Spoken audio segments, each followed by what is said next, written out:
This is Decoding Learning Differences, and this episode is IEP Goals. Let's fix one. So, in this episode, we will be talking about IEP goals. And we've talked about it before, what they should look like, what they should include. And this time we're going to do it with a specific goal. So we're going to use a goal that I had seen a while ago and it kind of helped fix up a while ago. And we're going to kind of just go through just to make sure you guys are understanding what a goal should include, what it should not include, what it should look like, what makes a good goal. So here we go. So this is the original goal. Let me go ahead and move it to here. So the goal is, it says, by 5/18/24, and Jack is not the actual name that was in the IEP. This has been changed. Jack will be able to read a DRA level 16 into first grade equivalent passage fluently and answer 4 out of 5 comprehension questions containing both contextual and inferential questions as measured by teacher recorded data. Okay. So that was the goal that was written by whoever in the school district. This was the goal that they were proposing. So I want to start with acknowledging a few things. What is right with this goal? First of all, they do use a specific date that the goal will be achieved by, right? It is time bound, which we're going to talk about a little bit later. I also noticed, again, trying to find some good things, right? When they referenced that it would be DBA level 16, they also included in parentheses that meant approximately into first grade.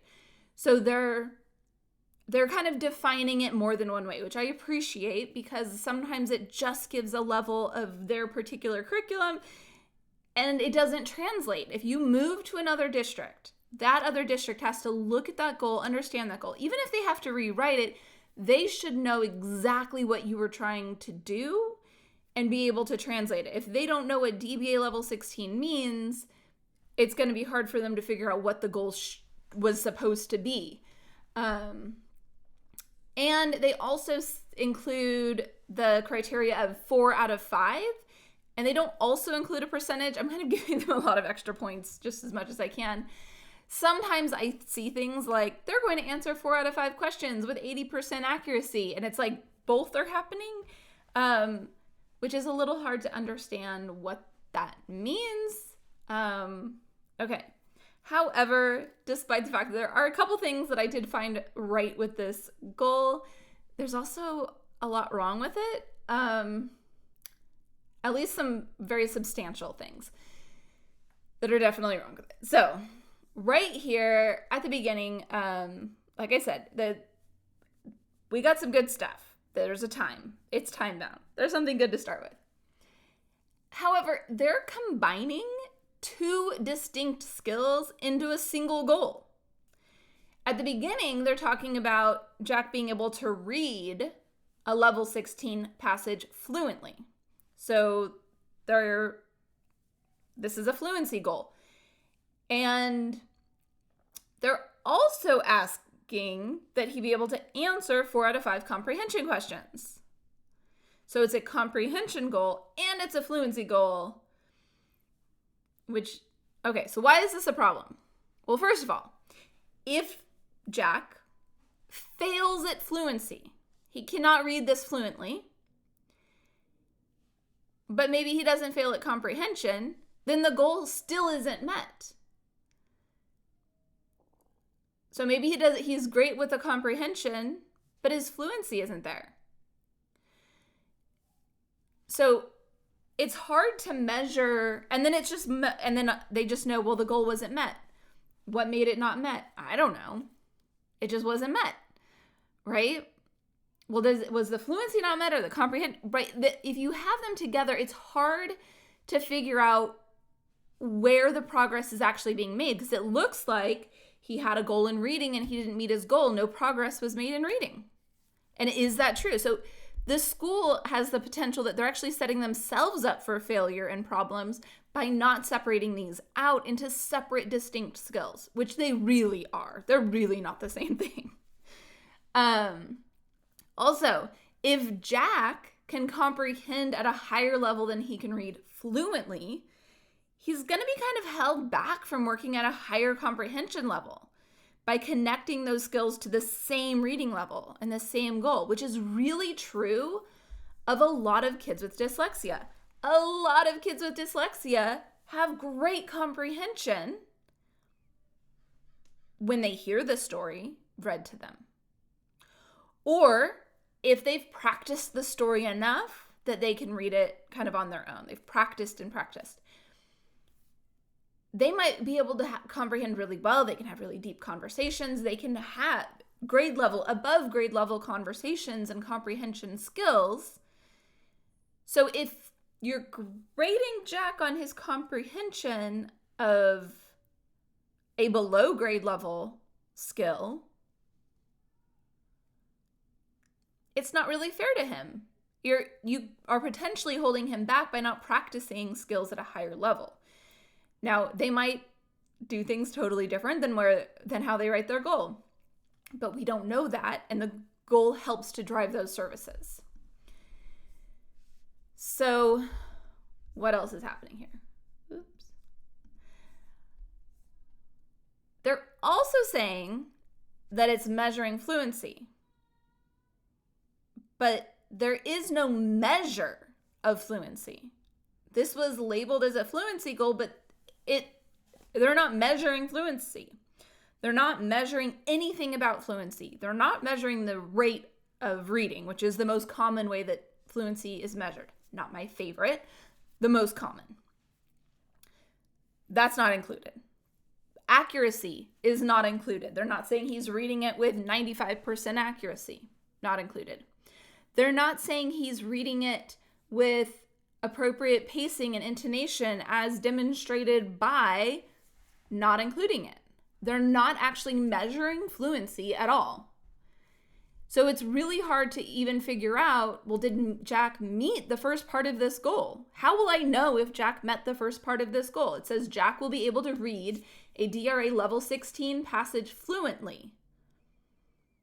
What does fluently mean? It's not defined.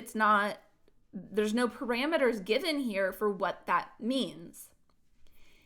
And they're using a level system to measure progress, which has been shown to vary widely by evaluator, right? This level 16, what does that really mean? It tends to be tied with whole language or structured literacy, balanced literacy instead of structured literacy. So it's whole language or balanced literacy approaches to reading. Now, whole language and balanced literacy are both kind of misnomers. They were not based on research. There was very little anything put into them. It was mostly based off of ideas and theories and hopes and dreams. So all of these leveled readers, what they wind up containing is vastly different skills within the same level. So a child might be able to read this level 16 that is about a topic they're super interested in and they know a lot of those kinds of words, but they can't read this other one that's about a different topic that they don't know anything about and they don't know how to decode any of those words. And they don't know what those words mean, right? So my very first year as an official teacher, I worked at a school that had leveled readers, and this was almost 20 years ago. And I was working with a student, and in my mind, she was level 15. And then we had her IEP meeting, and the teacher told me she was level 22. That's a huge difference. And I was like, how could you see that? I see this. And around that time, I started realizing, okay, this is like, there's nothing scientific about how the level is measured. Like because I felt like I had, as scientifically as possible, measured her level and I felt like I was accurate.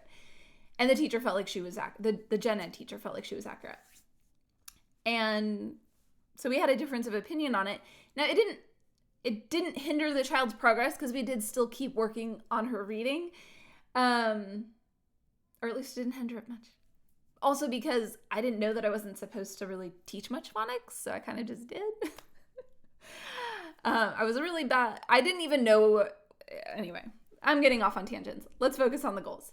So, point is, level system, different evaluators are going to have different scores. And this goal does not get to the core of knowing what specific reading skills does Jack need to work on. What does he actually need to work on to become a better reader? Is he not reading fluently? Probably.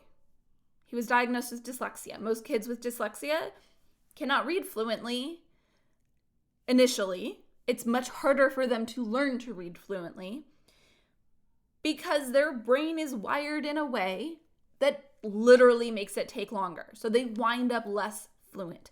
It takes them longer to recognize a word. Access their orthographic mapping, all of these things. But basically, it's harder for them to remember that the word that they're seeing is work. It takes them longer, which means that they do wind up disfluent in their reading. It becomes very choppy, which does then impact comprehension. So this might be measuring two things that Jack does need to work on. Jack needs to be able to read a text and comprehend what he read, perhaps. But we don't really know that. Back at the president levels, the baseline, it talked about the progress he had made, but it didn't really talk about what he needs or what he's working on or really where he's at in these things. They said he was at DRA level 4, but he's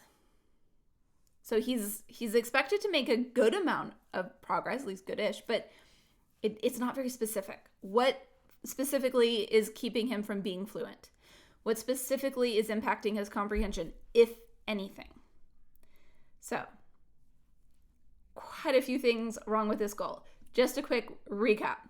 They combined two separate skills into a single goal. Not good.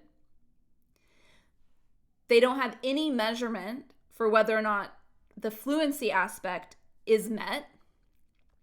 They're using a level system, which has a lot of inherent issues. And we don't actually know if he needs to work, what he needs to work on to become more fluent or to gain comprehension. So, another way to look at all of this is it's not SMART. Now, SMART goals, if I'm correct, my understanding is SMART goals actually originated in like the business world, which kind of makes sense because they came up with this idea and it got stolen by IEPs and people who want to write good goals because they are good. It is a good overall look at how to write a good goal. It gives you some specific things that you can make sure your goal includes. So if we're looking at, is this a SMART goal? Now, SMART stands for specific, measurable, achievable, relevant, and time-bound. So those first two, specific, we already said it doesn't specifically address what area of fluency Jack needs to work on. It doesn't specifically address his comprehension. It talks about that it's containing both contextual and inferential questions, but it doesn't say how many of each. We don't know if he's having trouble with one or the other kind of questions. My guess is they just use some wording from the standard and put it in there. Because I've seen this so many times. And that's the thing, like this isn't like an especially terrible goal. This is a very normal goal that schools often write because they are not taught better. I was not taught better. I had to learn on my own how to do better. And Jack deserves someone to do better for him and to learn that. But until you know, you don't know. So they're using standards to just kind of throw in some words and make sure that, they're saying, okay, well, now it's working on fluency, it's working on comprehension, we're working on standards. The problem is when a goal is this vague, one of the many problems, when it's this vague, it's not specific, it doesn't leave the person working with Jack anything specific to work on.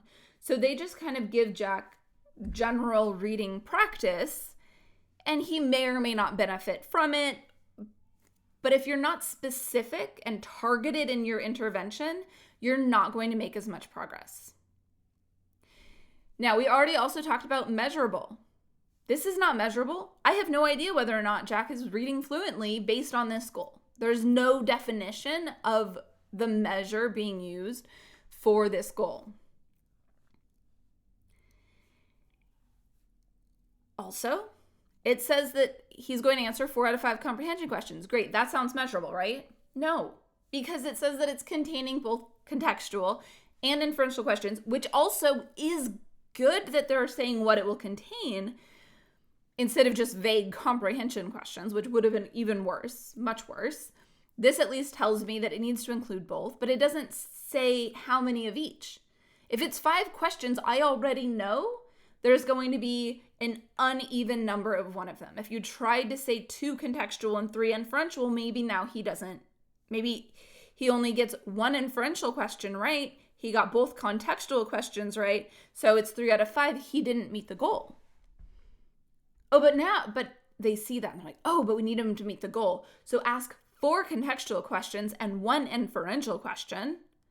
And he got the 1 inferential question wrong, but look, he got 4 out of 5. Perfect. He passed the goal. You wouldn't see that he needs to work on inferential questions. You wouldn't see that he has a struggle, right? I wouldn't even want both of those included unless I knew he was good at both of those. And if I'm going to include both of those in a goal, I'm going to specify how many of each. It might be 5 of each. It might be 2 of each. I don't ever want to make the goal something that is difficult for Jack to be measured in. So if answering 10 questions is just too much for him, I would never write a goal like that. I would want to make sure that I could get enough data to really know whether or not Jack is making progress in that goal, whether or not that goal is met, but I wouldn't want to do too many. So that's why I'm giving like a wide range there of it might be 2 of each, it might be 5 of each. It could even be more, but I don't really see a reason for more because especially this kiddo was in 1st grade at the time of this goal being written, would be in 2nd grade when this is supposed to be measured. So it's a struggle. Okay.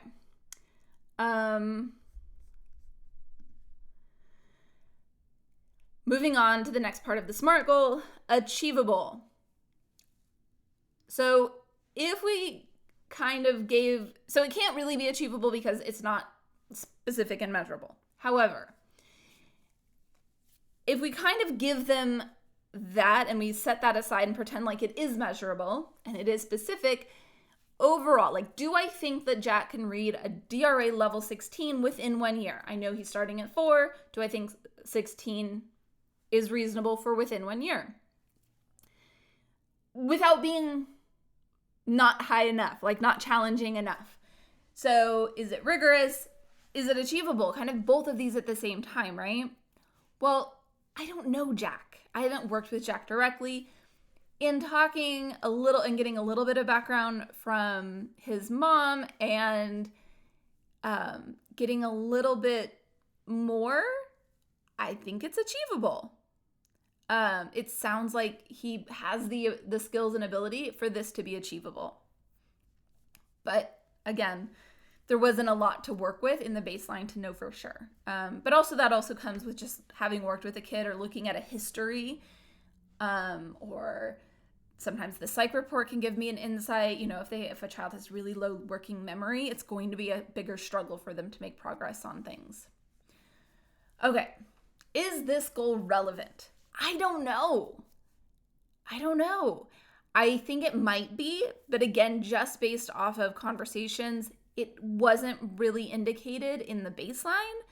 I don't know that he needs to work on fluency and comprehension outside of working on specific decoding skills, as well as recognizing what you might call heart words, or those sight words, those words that you should know by heart, and be able to recognize, because they're not very decodable. They're partially decodable, right?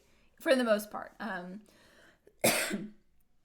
This is words like said is not, the way it's written, you would want to pronounce it said, right? Which was probably how it was pronounced when it was originally written.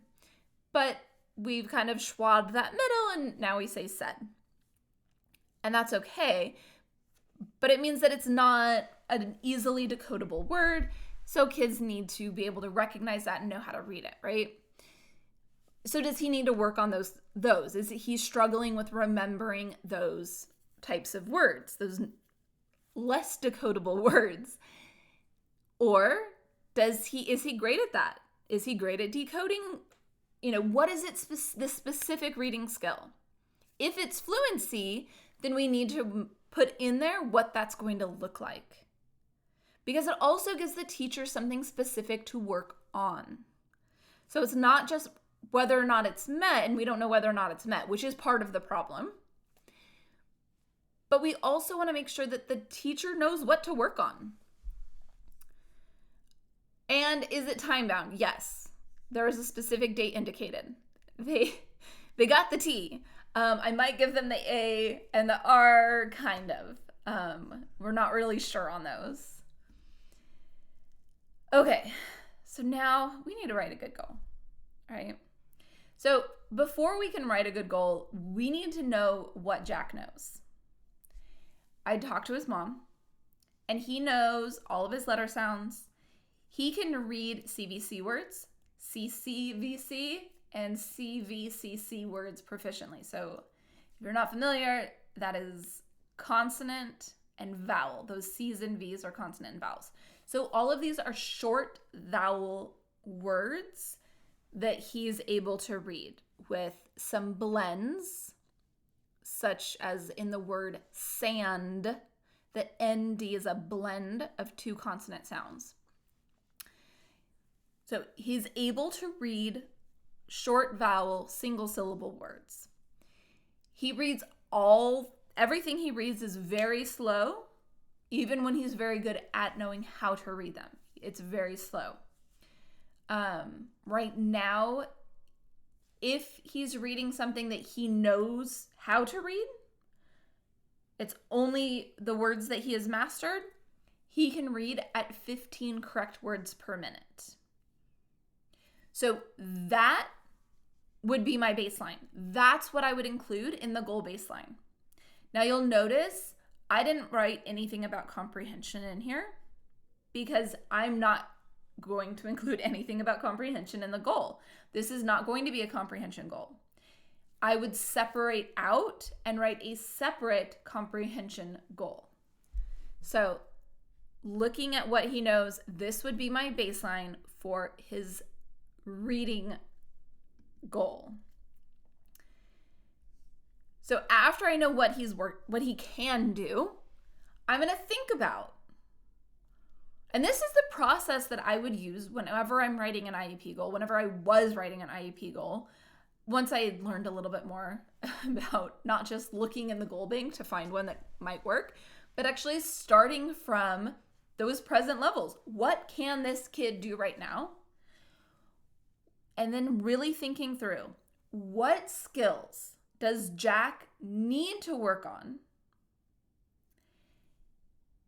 What would be reasonable? What would be appropriately challenging for Jack to reach 1 year from now? So I'm not going to write a fluency goal if he was reading fluently, right? So based on this, we determined that Jack had grade level phonics. He was progressing as expected in phonics skills. I think I misspoke earlier, and he was actually in kindergarten when the goal was written. at the very end of kindergarten and going into first grade. But he was in first grade when I found out about the goal. Anyway, so we had determined that Jack has grade level phonics. Very beginning, end of kindergarten, early first grade, phonics. His phonics skills are solid for his age and grade.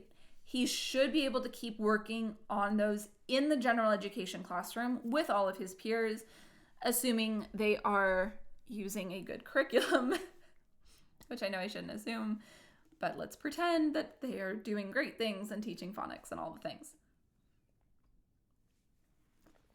However, he isn't reading with appropriate pacing and intonation, and that is impacting his comprehension. Okay, so we do need to work on fluency, right?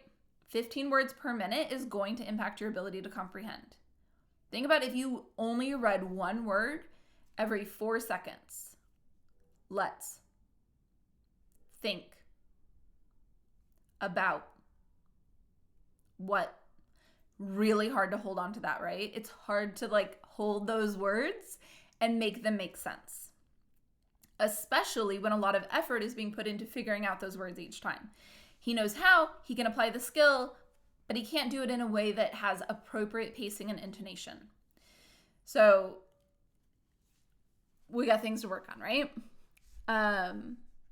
So that pacing and intonation is impacting his comprehension of what he is reading, not his oral comprehension of what is read to him.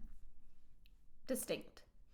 So we will address this in 2 separate goals. Now, sometimes I don't address the comprehension if we feel like it's clearly just he can't read it, therefore he can't comprehend it.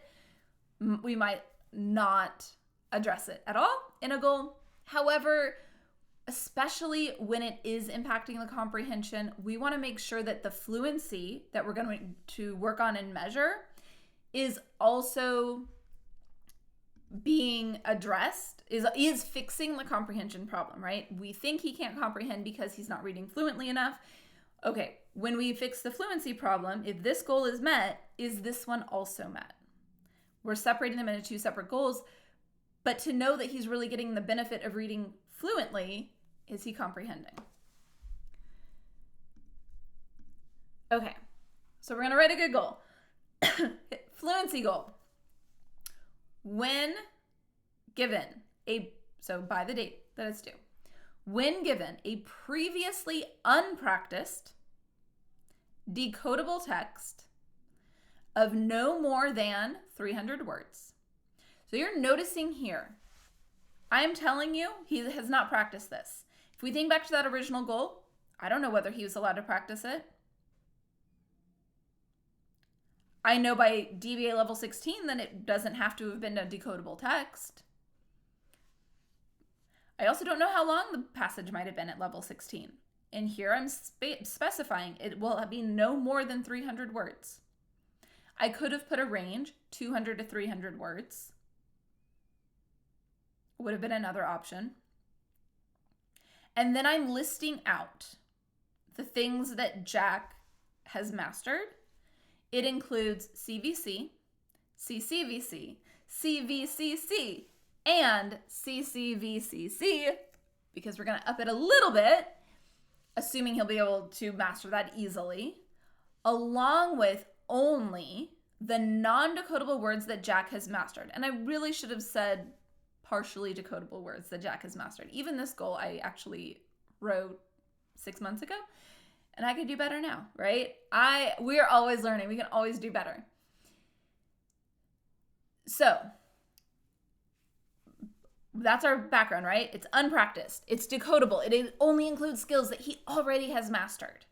It only is including non-decodable words or less decodable words, partially decodable words that Jack has mastered and can read by sight.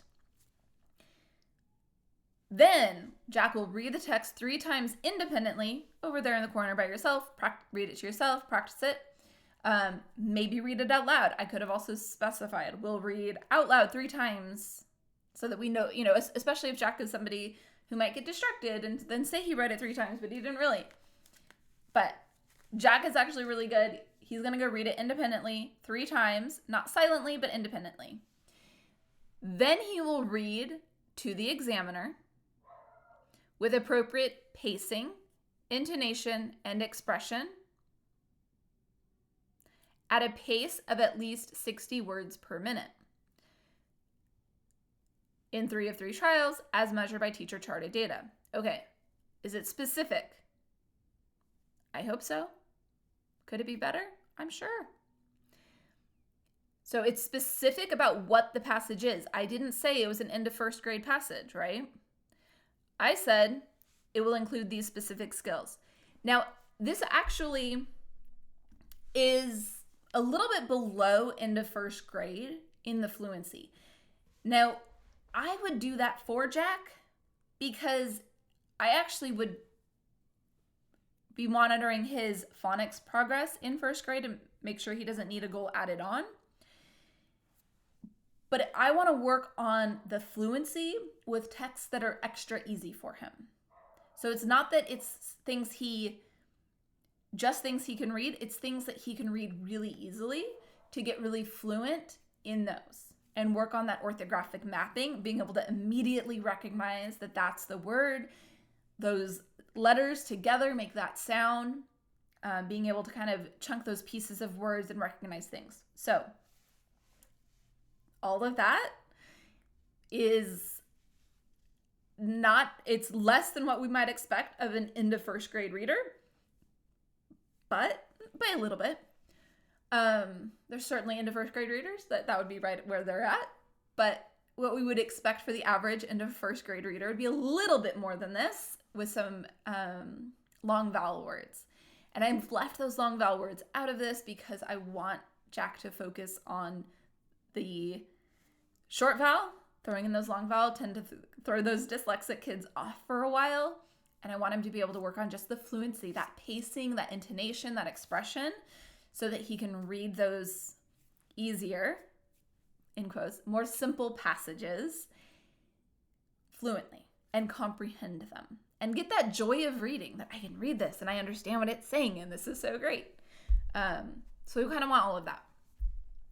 So it's specific. It's measurable, right? Somebody can get a timer and read and measure how long it's taking him to read that 300-word passage in 3 out of 3 trials. Right? So we can measure this. It's specific. It's measurable. It's achievable. If it's worked on every day, he can go from 15 words per minute to 60 words per minute, specifically on these, just practicing these skills that he mostly has already mastered. There's only one tiny skill that's kind of added in as something extra to master, as well as the quote sight words, those low decodable words that he's already mastered. So it's measurable. It's achievable. Is it relevant? Yes. He needed to work on fluency, right? He needed to work on this. And it is time-bound, which the other one already was. So I do want you to notice a few things about this. I did not assign a level, which we talked about. Instead, I said what he would read. Due to how the brain is wired, physically wired in kids with dyslexia, it physically takes longer for word retrieval in kids with dyslexia because they tend to have to use the word box, is what they call it. There's part of your brain called your word box. And kids with dyslexia tend to have to use a different part of their brain to create a word box on the opposite side of their brain. It actually doubles how long it takes them to access that stuff. It's also, it takes longer. Okay. So this goal is set to work on improving Jack's pacing while practicing skills he's already mastered. Like I said, he should separately be advancing his decoding skills. I'm not including advancing decoding skills in a fluency goal. The fluency goal is making sure that his pacing, intonation, expression are improving so that his comprehension can improve with it. So if I'm Breaking out fluency goal, comprehension goal. The comprehension goal is by this time next year, from when it was written. When given a previously unpracticed decodable fiction text of no more than 300 words, you'll notice a lot of that is similar to what was already written for the first goal. That includes the phonics skills and non-decodable words that Jack has mastered in the previous 3 months. So whatever he's mastered in those previous 3 months, he can be included in the text that is being used to measure this. This is going to allow for flexibility for him to be measured at wherever he's mastered his reading level. Then I'm going to set the condition. Jack will read the text 3 times with no help. With help on no more than 4 words. And then we'll state the main problem, the resolution, the setting, and 2 key events of the story in 3 of 4 trials. So he has to do all of those things in 3 of 4 trials. So it's basically similar to saying 100% accuracy in 3 of 4 trials, which no one ever wants to write in a goal. But I need him to be able to do all those things. If there's any one of those he can't do, then it's a problem and the goal is not met.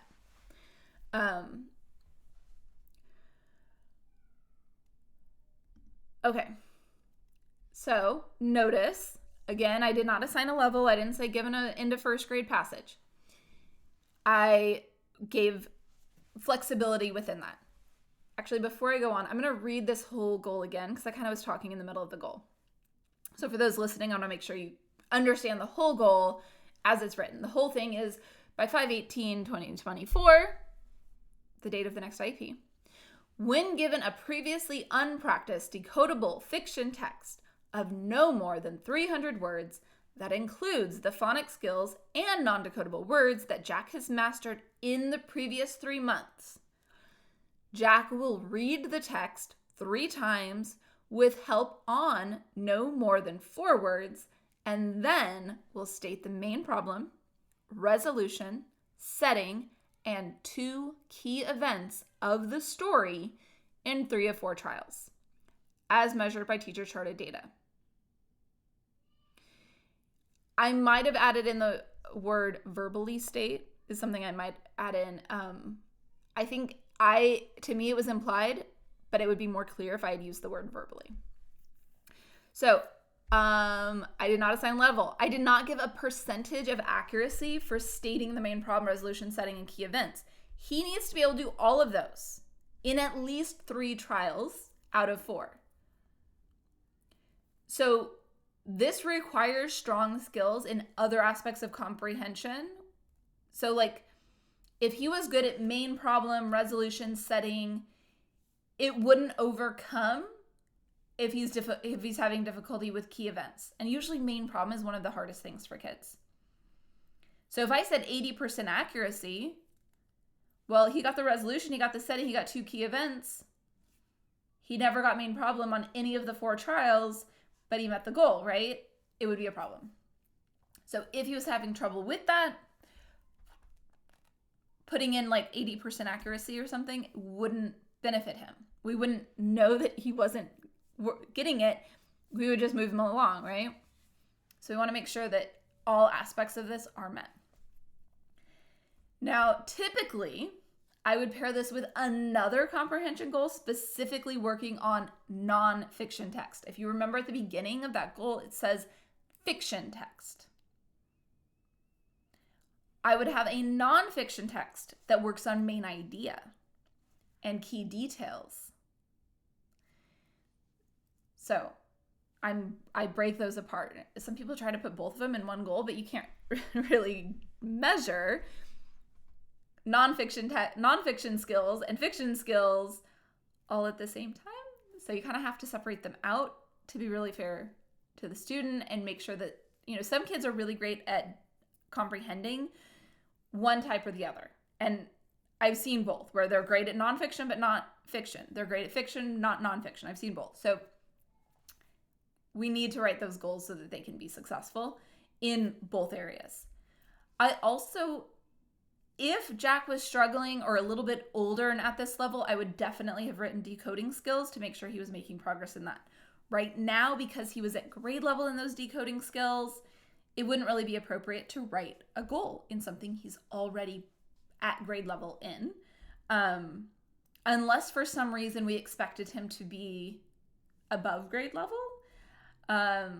Like he had already done kindergarten one time and was getting outside tutoring and had extra exposure for some reason. Like it would be hard to justify that, but if for some reason, maybe I would write a goal. Like he is making slow progress in the phonics skills, I might write a goal in that. I might also write a goal in spelling, which is encoding, the opposite of decoding, encoding. So you're hearing the sounds and you're putting it into spelling.